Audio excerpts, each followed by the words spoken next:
morning, Dopey. Your favorite podcast, now able to show.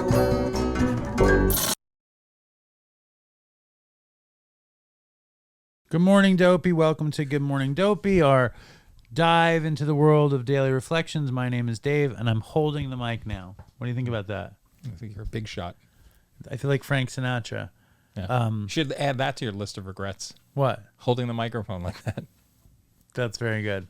Ba-dum-bum. But What's a good Frank Sinatra song? I got yous under my skin. Use. Keep going.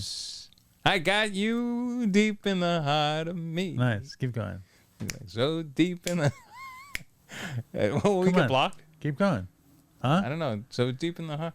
I don't know where to really begin. A part of me. I got you, or fly me to the moon. See, you missed your calling. Huge Sinatra fan. You missed your calling. Do you know the coffee song? What's that? Way down among Brazilians, coffee beans grow by the billions, and they've got a. Ooh, I don't think I know that one. Yeah, the coffee song. All right, who cares? This is, ironically, Crying for the Moon.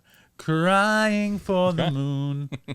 This very real feeling of inferiority is magnified by his childish sensitivity, and it is this state of affairs which generates in him that insatiable, abnormal craving for self-approval and success in the eyes of the world. Still a child, he cries for the moon, and the moon, it seems, won't have him. All right, that was my singing Crying for the Moon. I like that. That was good. Thank you. Crying for the moon. Thank you. Yeah. While drinking, I seemed to vacillate between feeling totally invisible and believing I was the center of the universe. Searching for that elusive balance between the two has become a major part of my recovery. The moon I constantly cried for is, in sobriety, rarely full. It shows me instead its many other phases, and there are lessons in them all. True learning has often followed an eclipse, a time for darkness, but with each cycle of my recovery, the light grows stronger and my vision is clearer.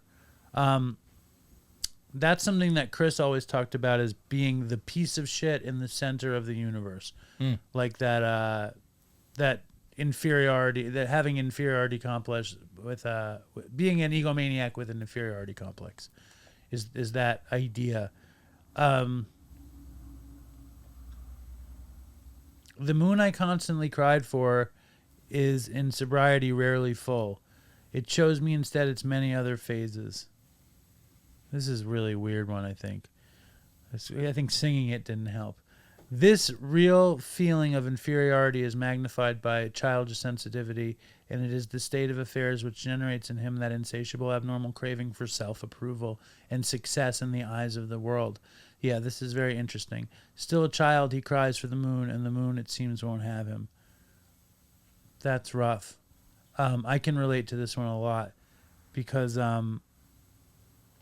sometimes, I mean, like, with Dopey, like I don't really get caught up with Dopey in terms of, like, helping people or, like, solving anybody's problem. I deal with Dopey kind of the way I think a lot of people who are actors or entertainers or whatever, they crave approval, and I just crave people saying that the show is good, that they like the show, because I have this feeling that I'm worthless unless it's good, you know what I mean? And it's not a real, it's nothing that really makes sense, and it's like when you have a good show or somebody likes it, it's a temporary reprieve. And the only way to actually get a reprieve is through spirituality, and it's through not needing approval. But to say you don't need approval, you can say you don't need approval, but then you still get high off the approval. That's where it gets tricky. But I think you're a human being. You need a connection to other people. You want people to like what you do. Stuff that you're doing. Yeah. Right. Is it that they're saying there's something wrong with that, or that your life can't be based around that?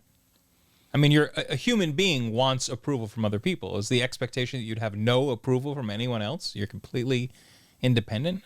It would seem that's a No, it's searching for that elusive balance between the two has become a major part of my recovery. Right. The moon I constantly cried for is, in sobriety, rarely full. Yeah. It shows me instead its many other phases, and there are lessons in them all. True learning has often followed an eclipse, a time of darkness, but with each cycle of my recovery, the light grows stronger and my vision is clearer. Yeah. The idea is it's all a process. Yeah, and I like that it's a balancing act, because it totally is, especially if you're putting something out there publicly. Most people, if they're seeking approval, their world is this big. It's their friends, their coworkers, their family. If you put something out into the world that thousands of people might see, that means that you're Or on casting YouTube, maybe 100. or 3 or 4 people might see. You're casting a really wide net, and then there's an expectation that most of those people, most of the thousands of people, have to give you approval. Because it's not enough to just get one person going like, all these people downloaded it, I'm the only one who liked it.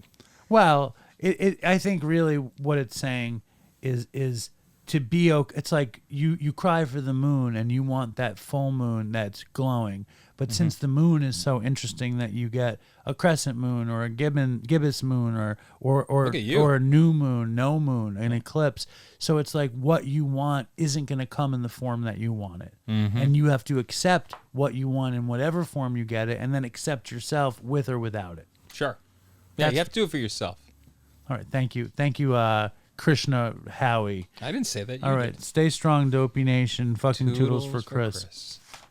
Dopey, I'm face down on the floor.